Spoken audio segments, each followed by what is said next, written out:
اس لیے آئے ہیں، تھوڑا سا یہ بتائیے گا. اور دوسری بات یہ کہ پاکستان تحریک انصاف جو ہے ان کی قیادت آج چیف جسٹس سے ملاقات کرنے جا رہی ہے، تو اس ملاقات کے حوالے سے کوئی میٹنگ ہوئی ہے، کوئی لائحہ عمل بنایا گیا کہ کیا کرنے جا رہے ہیں اور وہاں پہ کیا اپنے جو پالیسیز ہے وہ دیں گے، ان کے سامنے پیش کریں گے؟ بسم اللہ الرحمن الرحیم. بالکل ہماری میٹنگ تھی وہ، چونکہ اس میں میری ذمہ داری نہیں تھی. جو سینئر قیادت ہے اور زیادہ تر اس میں سپریم کورٹ کے وکیل صاحبان ہیں، وہ آج انشاءاللہ چیف جسٹس صاحب سے ملیں گے.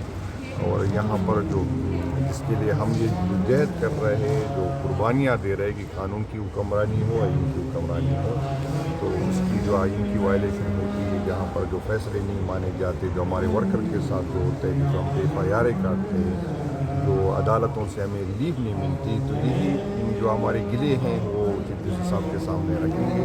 اور آج آپ کو سب کو پتہ ہے کہ جیل مینول کے مطابق بھی جو ہے جو قیدی ہوتا ہے اس کو اپنے دوستوں کے ساتھ، وکیلوں کے ساتھ، رشتہ داروں کے ساتھ ملنے کا جو ہے موقع ملتا ہے. لیکن تقریباً 1.5 مہینے ہو گئے ہمارا قائد عمران خان صاحب جو اس ملک کے جو وزیر اعظم رہ چکے ہیں اور پاکستان کی سب سے بڑی پارٹی کا لیڈر ہے، اس کو جیل مینول کے مطابق بھی ملاقات نہیں کرنے دے رہے. اور اس سے اس لیے آج ہم عدالت میں اس مقصد کے لیے آئے کہ یہ عدالت کا جو حکم، ہائی کورٹ کا حکم ہے کہ ہفتے میں 1 دفعہ اس کو سیاسی لوگوں کے ساتھ ملاقات کی جائے. اور بار بار ہم کنٹمپٹ بھی جاتے ہیں، لیکن بدقسمتی یہ ہے کہ یہاں پر کچھ طاقتیں ایسی ہے جو نہ قانون مانتی ہیں، نہ عدالتوں کو مانتی ہے، اور نہ عدالتوں کے حکم کو مانتی ہے. تو مجبوری میں بار بار ہم نہیں چاہتے کہ عدالتوں کا وقت ضائع ہو، لیکن بدقسمتی یہ ہے کہ یہاں پر فیصلے تو ہو جاتے ہیں لیکن امپلیمنٹ نہیں ہوتے.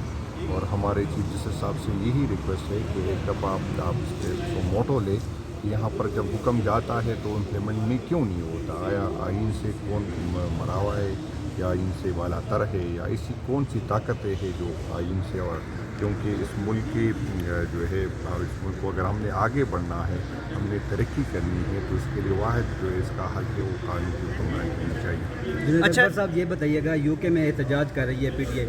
اس وقت نواز شریف نے یو کے سے بیان دیا تھا تو عمران خان نے کہا کہ غداری کر رہے ہیں، تو آپ لوگ بھی وہی کام کر رہے ہیں جو اس وقت عمران خان کہتے تھے غداری کر رہے ہیں؟ نہیں، ہمارے ساتھ جو ہوا ہے، آپ نے یہ جو تاریخ میں کبھی کسی کے ساتھ ہوا نہیں ہے. اگر یہاں پر لوگ وہاں پر احتجاج کر رہے ہیں تو قانون کی حکمرانی کے لیے کر رہے ہیں. جو ہیومن رائٹس کی وائلیشن ہوتی ہے اس کے خلاف ہوتے ہیں. جو یہاں پر ریاست اداروں کی وجہ سے یا حکومت وقت کی وجہ سے جو فاصلے بڑھ رہے ہیں، یہاں سے صوبائی تعصبیت کو جو ہوا ملتی ہے، کیونکہ یہاں پر آپ نے دیکھا کہ اکتوبر میں بھی اور نومبر میں بھی صرف پی ٹی آئی کے ورکر کو نہیں، یہاں پر پختونوں کو جہاں بھی اسے ملے. میں آپ کو یہ بتا دوں کہ یہاں پر اسلام آباد کے ایک ایم این اے صاحب نے کہا کہ میرے گھر پہ پختون تھے، مسلم لینوں سے اس کا تعلق تھا، اس کو بھی پکڑا گیا تھا. یہاں پر جو روزگار کے لیے آئے تھے، غریب لوگ تھے، اس کو پکڑا گیا، جو ایئرپورٹ کے لیے آئے تھے.